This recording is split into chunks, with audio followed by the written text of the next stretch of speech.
¿Se han preguntado por qué los Simpson tienen tantas referencias a las culturas matemáticas y científica durante sus primeras 7 temporadas? ¿Se habían dado cuenta de esto? Bueno, mi nombre es Eduardo Jiménez y en este nuestro primer video de nuestro canal Tractatus de divulgación científica y matemática vamos a averiguar por qué. Acompáñenme.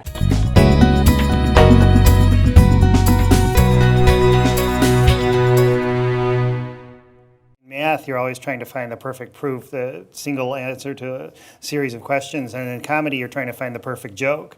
And, it may not seem similar at the beginning, but I really find the two processes very identical. Los Simpson, como ya todos sabemos, es una sátira de la sociedad estadounidense con un humor algo ácido y un poco polémico, al menos durante sus primeros años de vida. Sin embargo, uno no se imaginaría que el primer grupo de escritores estarían conformados en su mayoría por estudiados de las ciencias, tales como matemáticas, físicas e incluso ciencias de la computación. El primer ejemplo y más notable es el escritor David X. Cohen.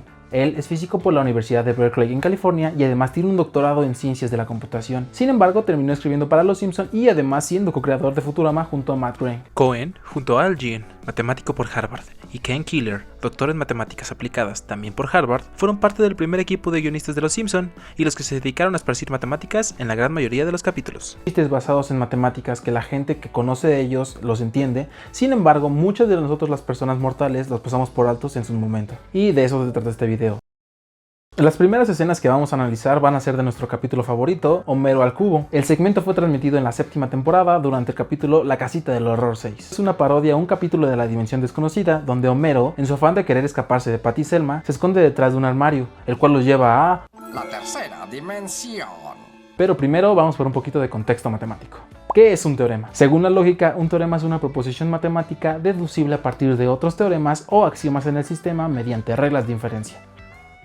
¿Esto qué quiere decir en cristiano? Simplemente es un enunciado que puede ser comprobado a partir de otros teoremas o a partir de algunos enunciados que no necesitan prueba, llamados axiomas. El teorema más conocido de todos es el teorema de Pitágoras, el famoso teorema de Pitágoras. Lo que nos dice es lo siguiente: dado cualquier triángulo rectángulo, es decir, cuyos catetos forman un ángulo recto, la suma de los cuadrados de los catetos es igual al cuadrado de la hipotenusa. La hipotenusa es el lado opuesto al ángulo recto del triángulo. Un ejemplo de esto es el triángulo rectángulo formado por lados que miden 3, 4 y 5. Ya que 3 al cuadrado más 4 al cuadrado da como resultado 5 al cuadrado. En esto se llaman ternas pitagóricas.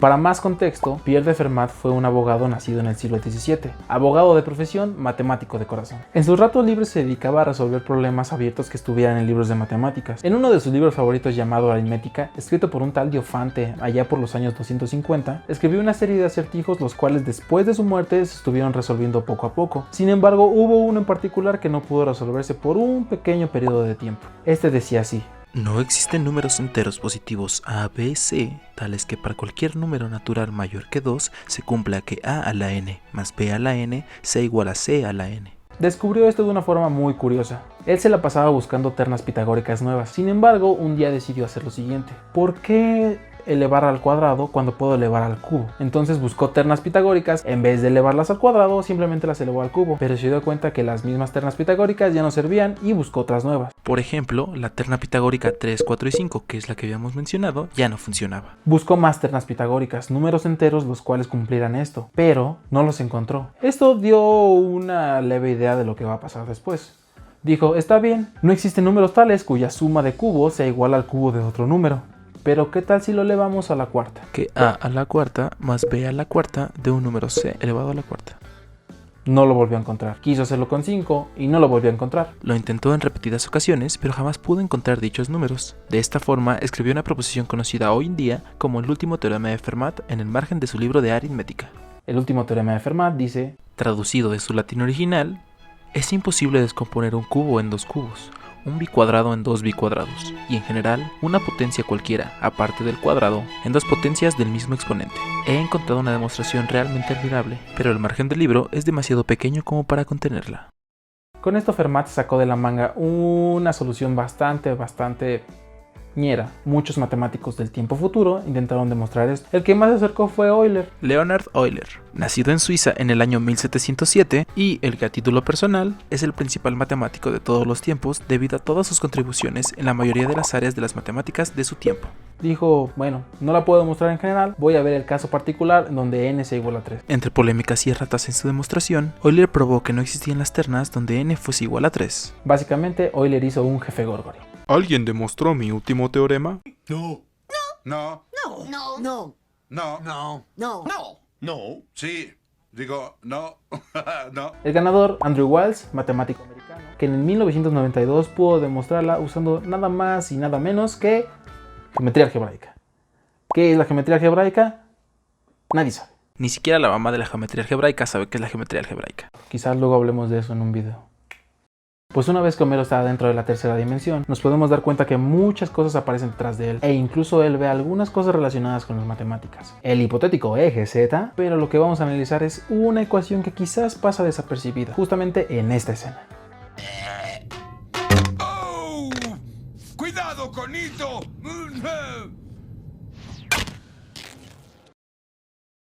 Esta es una ecuación bastante sencilla. 1782 elevado a la 12 más 1841 elevado a la 12 es igual a 1922 elevado a la 12. Recordemos que el capítulo salió en 1995, 3 años después de que Andrew Wiles demostrara ya el último teorema de Fermat, que de hecho terminó llamándose teorema de Fermat-Wiles. ¿Cuál es el detalle con esta ecuación? Da una prueba de que Wiles está incorrecto. Encontramos un número mayor que 2, en este caso 12, para los cuales tenemos 3 números, En los cuales se contradice el último teorema de Fermat. pero quizás los Simpson estén mal. 1782 elevado a la 12 más 1841 elevado a la 12, y eso tenemos que sacarle raíz doceava.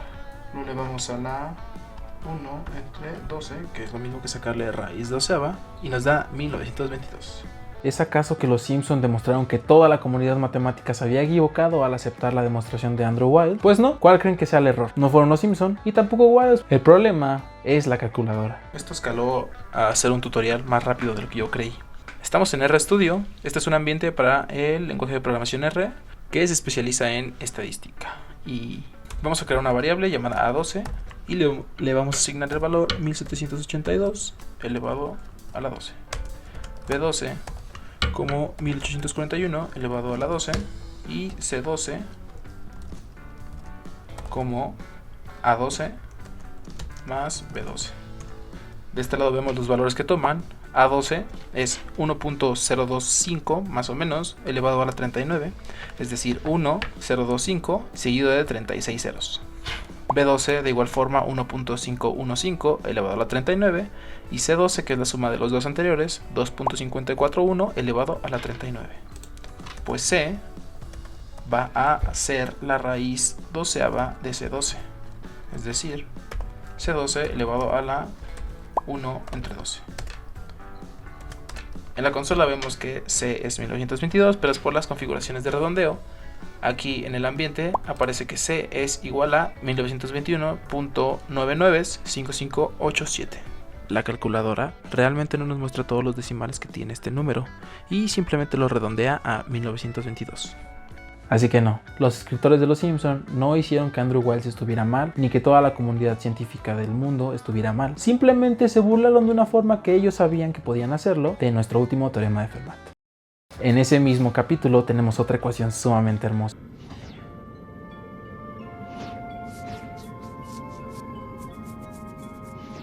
La ecuación en cuestión es e elevado a la i por pi igual a menos 1. Algunos la llaman la ecuación más bella de las matemáticas porque incluye a 5 o 4, dependiendo la forma en que tú veas la ecuación, de las constantes más hermosas que tenemos en el mundo de las matemáticas. Número 1, el número e. No la letra E, sino el número, cuya función exponencial es el derivado de sí mismo. El número i, la unidad imaginaria. Que, como muchos saben, es la raíz cuadrada de menos 1, aunque realmente esta definición de i no es la correcta. Y el número pi, que es la relación entre el diámetro de un círculo y su circunferencia. El número 0, que es el neutro aditivo, y el número 1, que es el neutro multiplicativo. Así sin explicación pareciera un sinsentido. ¿Cómo vamos a elevar un número a la i? O sea, i es una unidad imaginaria, no existe. Y de hecho, ¿cómo vamos a elevar e a la i por pi? ¿Qué significa i por pi? ¿Y por qué esto da menos 1? Vámonos rápido porque aquí nos cobran por hora. Él es Mario, Mario vive en un plano. Nuestro plano cartesiano es el plano que vamos a conocer como R2. Este plano va a tener dos ejes, el eje X, que es el horizontal, y el eje Y, que es el vertical. Pero si recordamos nuestras clases de física, en el plano cartesiano, para sumar cosas, es decir, vectores del plano, tenemos que usar la ley del paralelogramo. A partir de nuestros dos vectores, formamos un paralelogramo con ellos y la diagonal de este paralelogramo va a ser la suma de los dos vectores de dicho. Vamos a tomar el vector E1. E1 va a ser igual al 1,0, este puntito que tenemos por aquí. El vector E2, el 0,1, este otro puntito que tenemos por aquí, sumarlos mediante nuestra ley del paralelogramo. Hacemos un paralelogramo que en este caso sería un cuadrado, y la diagonal de este cuadrado, que es el vector 1,1, es la suma de 1,0 más 0,1. Sencillo. Si ahora queremos sumar el vector 6,1 al vector 2,3, tenemos de la misma forma el vector 8,4.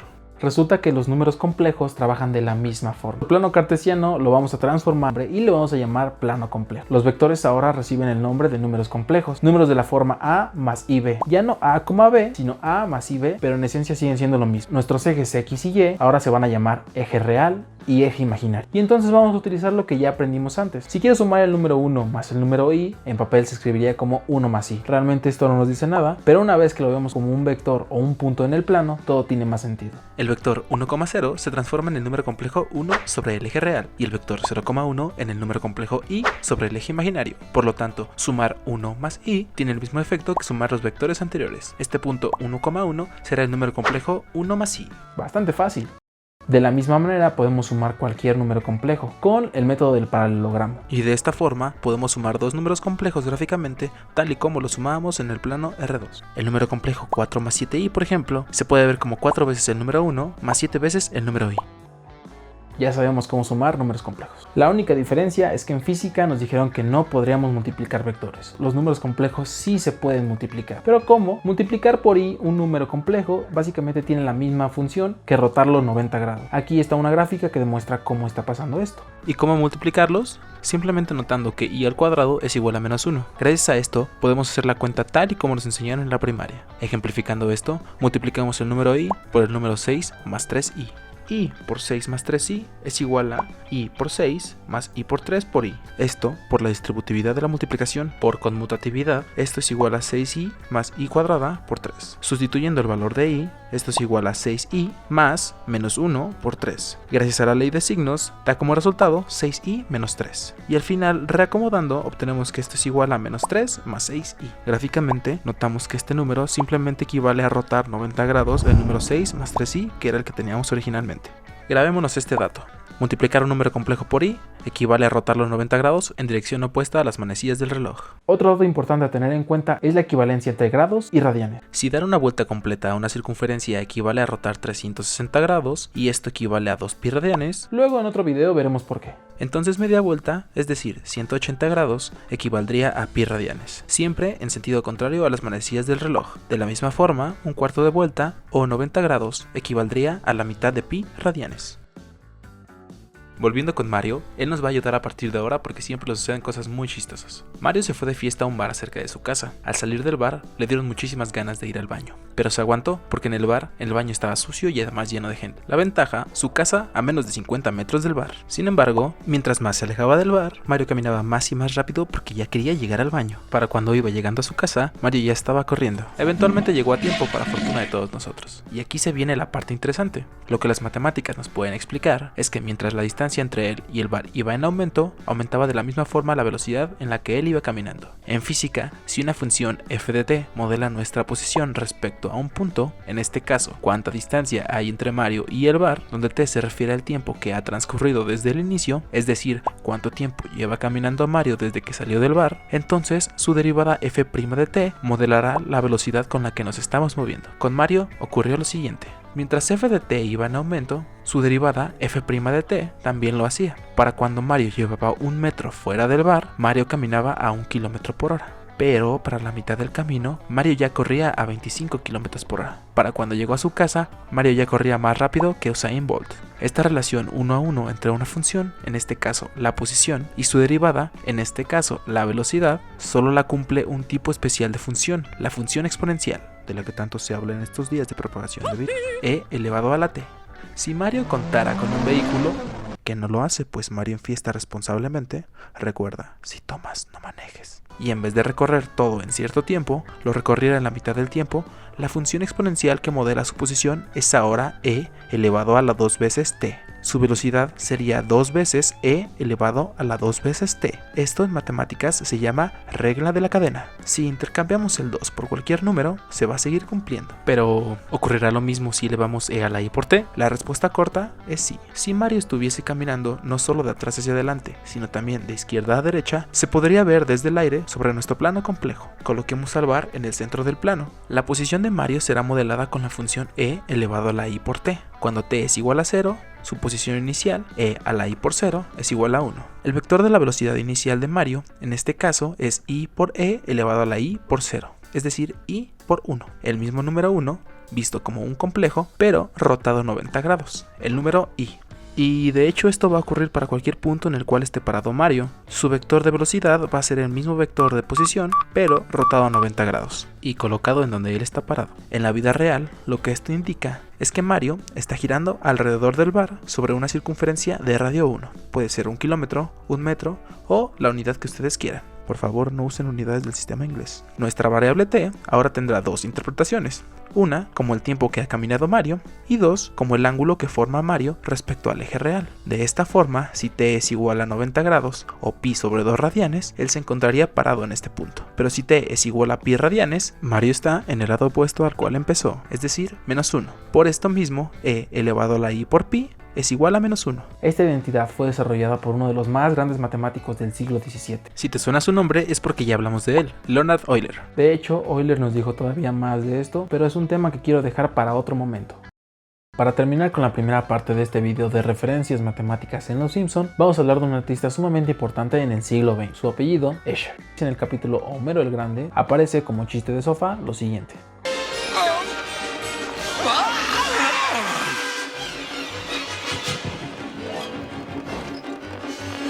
Este gag es una clarísima referencia a una obra de Escher titulada Relatividad. La geometría y el juego de perspectivas de la obra se te harán familiares si alguna vez has probado el juego Monument Valley.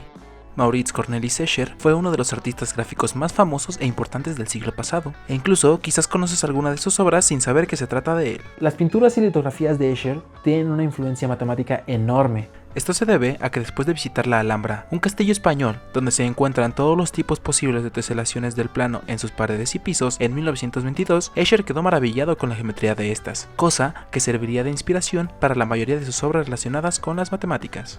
Pero, ¿qué es una teselación? Una teselación es simplemente rellenar el plano como si fuera un rompecabezas, pero con ciertos patrones. Por ejemplo, el mosaico de nuestro baño es una teselación del plano, o el recubrimiento de un balón de fútbol es una teselación de una esfera. Pues él iba más allá. No solo teselaba con formas maravillosas el plano, sino también teselaba círculos completos. A estos círculos los teselaba de una forma muy particular, a la cual le pondremos especial atención a continuación. Uno de mis favoritos personales y uno de los mejores grabados de este artista se llama Ángeles y Demonios. Esta obra consta de un disco recubierto con dos patrones, un ángel y un demonio, con una forma muy particular de intercalarlos. Sin saberlo, Escher estaba teselando una de las figuras más impactantes de nuestra época, el disco de Poincaré. Este disco realmente es un plano de una geometría distinta a la nuestra, de una geometría hiperbólica. En una pequeña y rápida descripción del plano hiperbólico que modela el disco de Poincaré, cada segmento de circunferencia perpendicular al borde del disco es en realidad una línea recta vista de una manera hiperbólica. Estas rectas curvas se llaman ahora geodésicas. La geodésica, que en apariencia es la más larga, es el mismo diámetro del disco.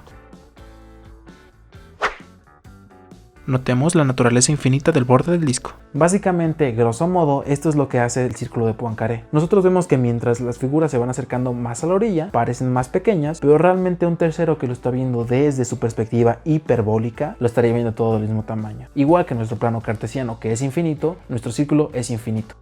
Escher abrió un camino para la investigación en matemáticas en el siglo XX. Una vez que la comunidad tuvo esto, ya no solo se interesó en teselaciones del plano real, sino del plano hiperbólico y de otro plano llamado el plano esférico o elíptico, que también luego vamos a hablar de ello. Si quieres que en un video futuro abordemos con mayor detalle y con un poco más de rigor los distintos tipos de geometrías que existen, deja tu like y escribe tu comentario aquí en la cajita de abajo.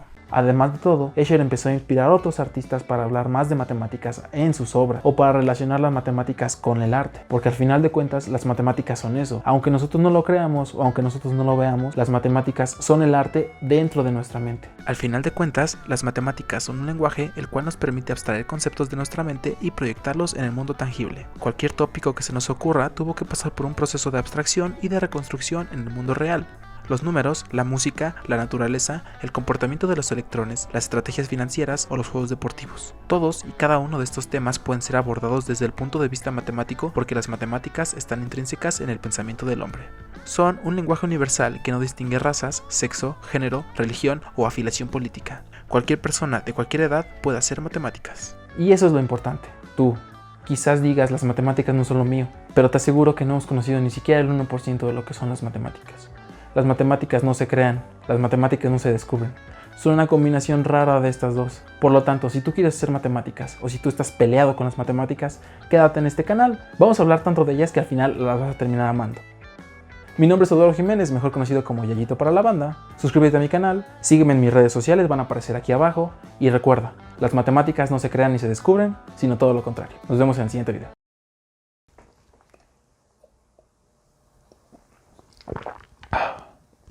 Café frío, mi favorito.